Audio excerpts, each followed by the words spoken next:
Makanya ditanya kata semut, ini bahasa semut. Bismillahirrahmanirrahim. Asyukuri innaka ya gufron alkihi innaka ya ma'adar ya firma Allah. Apakah saya didoakan enggak gufron? Ya jelas lah. Wa makoli inna makoli fima gufron inna makana, jangan halu gufron. Dan satu hal lagi, kalau bisa mah Mama Gufron ini jangan dikasih panggung buat ceramah ya. Karena kalau terus-terusan dikasih panggung, bisa-bisa dia ceramah pakai bahasa kuyang lagi ya. Atau bahasa kursi nanti ya.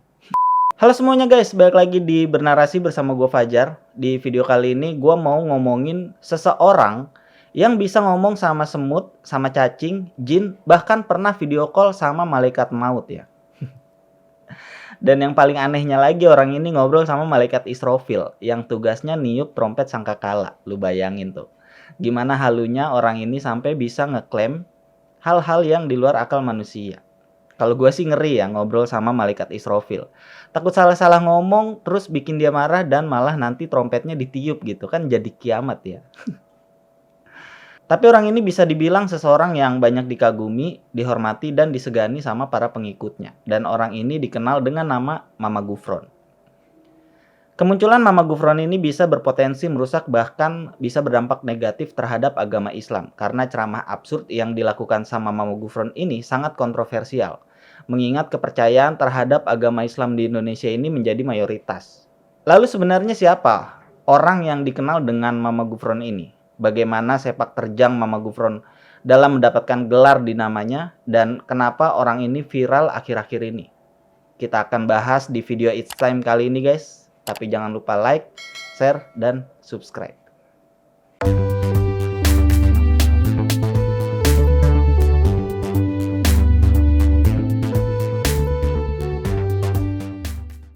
Oke, di sini gue nggak akan ngebahas dari segi agamanya, tapi gue akan ngebahas bagaimana orang kayak gini bisa sebesar ini di Indonesia. Dan gue yakin pasti banyak orang-orang di luar sana atau pengikutnya yang akan menghujat video ini. Tapi ini bukan jadi masalah buat gue, karena menurut gue siapapun bisa berpendapat tentang orang ini, karena ini adalah masalah kepercayaan. Jadi kalian bisa kasih komentar apapun tentang video ini. Sebelum masuk ke permasalahan besarnya, kita akan cari tahu dulu siapa Mama Gufron ini sebenarnya. Kiai Haji Muhammad Abdul Gufron Al-Bantani As-Syafi'i atau yang dikenal dengan nama Mama Gufron. Ini adalah seorang pria kelahiran 25 Desember 1963. Mama Gufron bisa ada di dunia ini berkat sepasang orang tuanya bernama Haji Suntari Putri dan Haji Endang Mustafa. Saat dilahirkan, Mama Gufron ini diberi nama Iyo Sugiriman. Iya, betul, Mama Gufron ini dilahirkan oleh sepasang manusia. Semasa mudanya, Mama Gufron ini katanya sempat menjadi pengamen bersama teman-temannya dengan keliling dari rumah ke rumah, ke terminal hingga pasar. Bahkan menurut temannya bernama Wahyu, Mama Gufron ini juga pernah menjadi kuli panggul di Sukabumi. Bahkan pernah maling sandal dan nyolong ayam. Dengan latar belakang ini membuat teman Mama Gufron juga heran. Jadi kiai dari mana? Apa pernah tahu kalau Abuya ini sedang berguru dengan Abuya Mama Arnas? Nggak tahu sama sekali. Subhanallah. Nggak tahu. Rapi ya, teman sendiri aja tidak tahu ya Pak? Nggak tahu. Makanya saya heran, kok jadi kiainya dari mana? Gitu. Benar. Asli apa abal-abal gitu? Benar. Pertanyaan dari teman Mama Gufron ini akan gue jelaskan secara detail bagaimana proses Mama Gufron ini bisa menjadi dan diakui sebagai kiai oleh para pengikutnya. Iyo Sugiman atau Mama Gufron ini adalah pemimpin pondok pesantren Unik Nusantara yang ada di Desa Pamotan, Kecamatan Dampit, Malang, Jawa Timur. Selain itu juga beliau mengelola 8 pesantren lainnya. Pondok pesantren Unik Nusantara ini berdiri pada tanggal 9 Januari 1999 di Jalan Petukangan, Gang 9, Surabaya. Kemudian Ponpes Unik ini berkembang hingga memiliki 9 cabang lainnya. Dan Ponpes ini juga memiliki sistem pendidikan yang sama dengan Ponpes lainnya, yaitu dengan memegang ajaran Nahdlatul Ulama atau NU, termasuk pelajaran kitab kuning dan beberapa ilmu tafsir lainnya. Dan menurut dari sumber yang gua baca, total ada 300 santri dan jamaah yang mengikuti kajian ceramah di Ponpes Unik yang berada di Malang.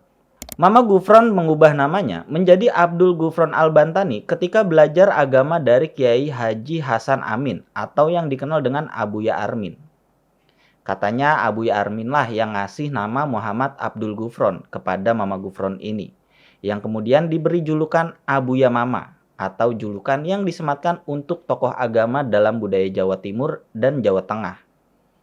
Sedangkan gelar Al-Bantani sendiri ditambahkan oleh Mama Gufron karena merasa sebagai keturunan salah satu ulama besar, yaitu Syekh Nawawi Al-Bantani. Namun klaim ini dibantah oleh Kiai Haji Majazi Banten yang merupakan cicit dari Syekh Nawawi Al-Bantani. Bahkan menurut dari sumber yang gue dapat, Iyo Sugiman ini pernah belajar kepada beberapa ulama, diantaranya Abuya Mama Armin Banten, Kiai Haji Abdullah Haknur Cianjur, Kiai Haji Abdul Karim atau Mbah Makarim dari Boyolali, dan Kiai Haji Siroj atau Mbah Siroj Panularan Kertosuro. Sampai sini apa ada yang percaya dengan Kiai Haji Muhammad Abdul Gufron Al-Bantani Asy-Syafi'i ini? Kasih komentar kalian guys. Seperti yang gue sebutkan di awal, kalau Mama Gufron ini adalah seseorang yang dilahirkan oleh sepasang manusia. Dan walaupun dilahirkan oleh sepasang manusia, sosok Mama Gufron ini mengklaim bahwa dirinya bisa berbicara dengan hewan dan malaikat. Jadi berasa kayak nabi ya. Kata bilatung, kata cacing. Makan tuh. Mas asyidi idhasya kasyida. Ini bahasanya, bahasa jin. Bismillahirrahmanirrahim. Zadah bubi ajin kode ada goyim. Ma bukan ada kayam. Itu bahasa jin. Bahkan setiap gua buka TikTok, Mama Gufron ini selalu ceramah dengan bahasa Arab yang aneh. Bahkan kalau gua denger itu kayak cuman asal-asalan dah. Wa makoli inna makoli fi ma Gufron inna makana, jangan halu Gufron. Itu kan aneh banget ya, makoli. Nah, buat yang belum tahu, kalian bisa cari aja video bahasa cacing Mama Gufron. Bahkan ada juga yang bikin video kompilasinya ya. Kayak bahasa semut, bahasa jin, bahasa cacing, video call malaikat, penjaga gawang neraka juga ada ya. Contohnya ada yang meninggal, tolong bacakan hijib. Video callan, assalamualaikum qali inna rahmatan ya malaikat maut ma qali inna kalimah fil ma Allah. Dibacakan sama keluarganya, begitu diambil la qali ma Allah Allah. Plus lihat tatap muka, tatap wajah. Assalamualaikum ya qali inna rahmatan ru wa ma qali kalimah fil ma Allah. Enak. Kata Nukar Nakir, ini gimana? Wah, ini santri saya nggak usah ditanya itu ini, diamankan saja. Alhamdulillah. Oh, saya nggak percaya, mati dulu sok saya biar berdialog dengan saya. Nah, kalau menurut gua, saking asalnya bahasa yang dipakai saat Mama Gufron ini saat mempraktikkan bahasa semut, cacing, jin, bahkan sampai malaikat, itu jadi bikin orang yang dengernya tuh langsung percaya kali ya. Karena agak susah untuk dipahami dan dimengerti begitu. Padahal ya, kalau dalam ceramah, biasanya ustadz-ustadz itu setiap kali mau baca ayat dalam hadis, itu depannya selalu pakai qala Rasulullah Shallallahu Alaihi Wasallam. Itu untuk hadis. Kayak misalkan kayak gini.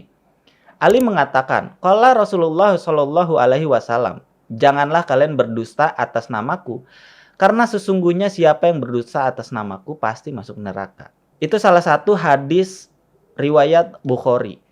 Nah, kalau yang dipakai sama Mama Gufron ini kan makoli-makoli ya. Yang kalau diartiin, makoli dalam bahasa Arab itu nggak ada artinya. Kalau di Google Translate, makoli itu pepatah dalam bahasa Uzbek, bukan bahasa Suryani. Jadi gua cukup sangat mempertanyakan bahasa apa yang dipakai sama Mama Gufron ini. Yang makoli-makoli, ina makoli, si Gufron halusinasi. Bahkan di setiap ceramahnya itu ada momen di mana Gufron ini sampai menggebu-gebu gitu saat menyampaikan isi ceramahnya, yang padahal isi ceramahnya juga nggak jelas gitu menurut gua. Apa perlu panggil lagi malaikat trompet? Pengen dipanggil lagi malaikat trompet?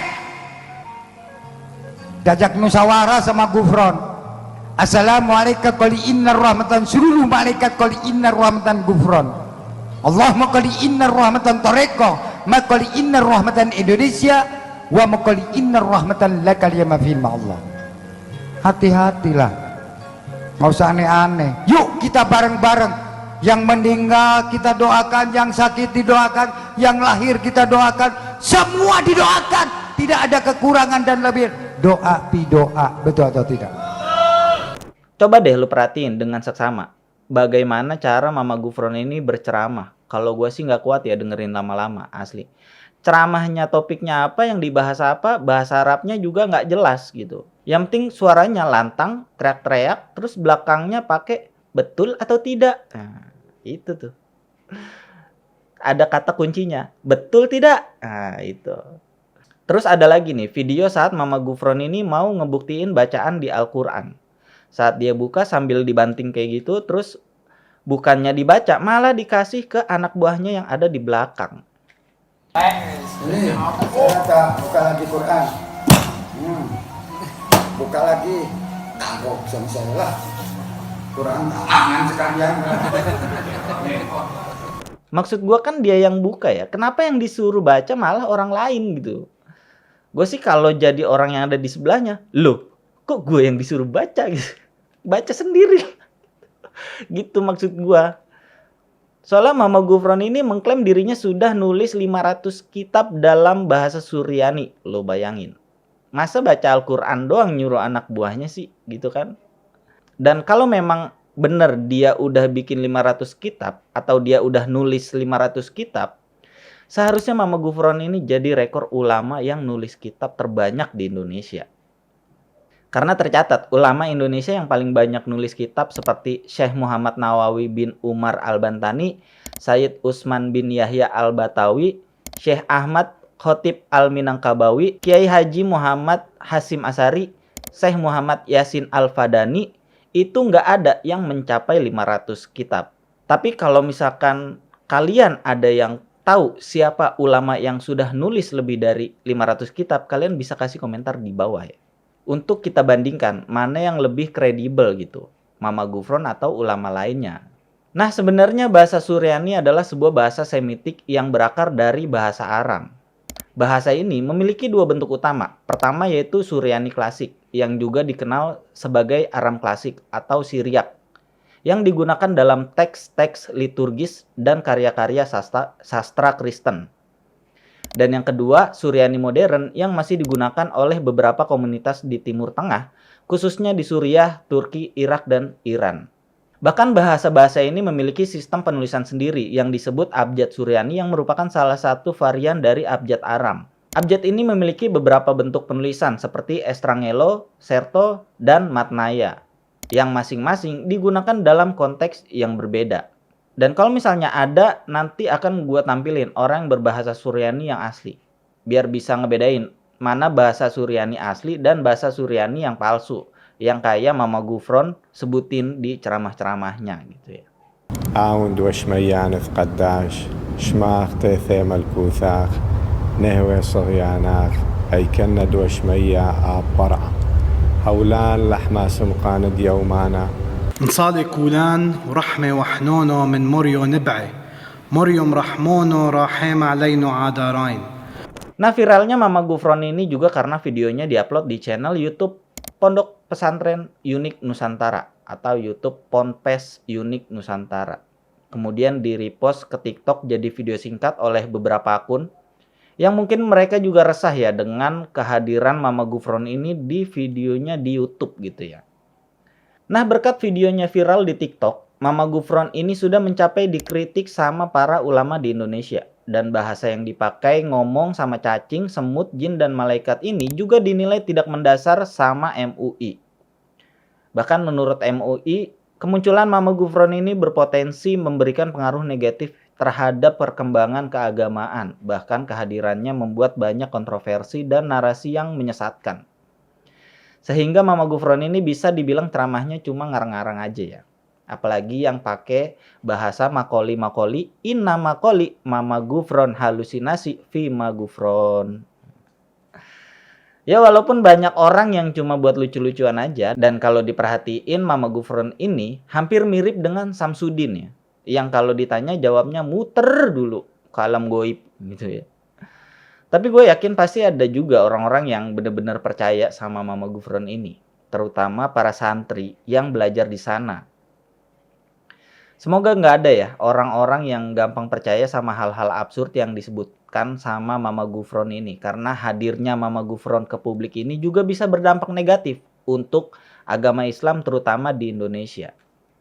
Dan satu hal lagi, kalau bisa mah Mama Gufron ini jangan dikasih panggung buat ceramah ya. Karena kalau terus-terusan dikasih panggung, bisa-bisa dia ceramah pakai bahasa kuyang lagi ya. Atau bahasa kursi nanti ya. Karena klaim ngawur Mama Gufron yang katanya bisa ngomong sama malaikat maut di alam barzah sampai malaikat Israfil juga sangat tidak bisa dipertanggungjawabkan. Dan tidak ada dasar sama sekali. Semoga aja kedepannya ada ulama atau lembaga yang bisa bicara sama Mama Gufron ini supaya jadi lebih baik ya. Gue sih nggak masalah lah dia mau belajar sama siapapun. Yang penting jangan halu gitu kalau lagi ceramah. Segala pakai bisa ngomong sama semut, cacing kan aneh gitu ya. Oke deh, segitu dulu video kali ini. Like kalau kalian suka dan share ke media sosial kalian. Terima kasih juga buat yang udah nonton video ini sampai habis. Jangan lupa subscribe Bernarasi dan follow media sosial gue, linknya ada di deskripsi. Sekian dulu gue Fajar, sampai ketemu lagi di It's Time berikutnya guys.